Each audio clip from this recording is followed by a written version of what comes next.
Dulunya kuli angkut, kini mahasiswa ini jadi artis, dapat banyak endorse hingga ketemu kasat. Masih ingat dengan Nur Aini, mahasiswa asal Kabupaten Pindrang, Sulawesi Selatan yang dulu viral lantaran nyambi bekerja sebagai kuli angkut semen. Nasibnya kini bak indah pada waktunya. Ia pertama kali viral setelah videonya sedang bekerja mengangkut semen tersebar di media sosial. Nur Aini merupakan anak pertama dari 5 bersaudara. Keluarganya adalah keluarga sederhana yang tidak berlimpah materi. Nur Aini bekerja dengan keadaan demi membantu keuangan keluarga. Tak ayal hingga kini ia masih menggeluti profesi tersebut. Nur Aini mengangkut satu sak semen seberat 40-50 kg. Upah yang diterima Nur Aini sebagai kuli panggul dibayar per satu sak semen yang ia bawa. Bayarannya adalah 600 perak rupiah tiap satu sak semen.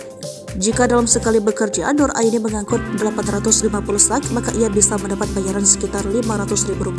Dalam seminggu Nur Aini bisa 2-3 kali kerja mengangkut semen. Penghasilan ia dapat cukup untuk membantu kedua orang tuanya, juga membiayai sekolahnya. Nur Aini tercatat sebagai mahasiswa Universitas Negeri Makassar jurusan Pendidikan Guru Olahraga. Kabar terbaru Nur Aini kini kembali jadi sorotan karena ia ternyata baru saja bertemu langsung dengan Kasat Jenderal Duduk Abdurrahman. Nur Aini juga mendapat beberapa endorse produk. Cita-cita Nur Aini menjadi kuat juga nampaknya semakin dekat. Berkat cerita inspiratifnya, Nur Aini sempat dihubungi langsung oleh Panglima Kodam Hasanuddin Majen TNI Toteng Iwang Santoso. Nur Aini diundang untuk datang ke Kodam Hasanuddin dan bercakap langsung dengan Pangdam.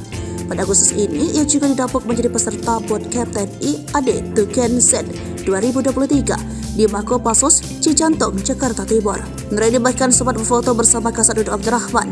Ia mengunggah foto itu dan mengucap rasa syukur atas kesempatan yang diberikan kepadanya. Selain itu, Instagram Nur Aini kini bak selebgram sudah mendapat centang biru. Akun Instagram telah memiliki 191.000 pengikut.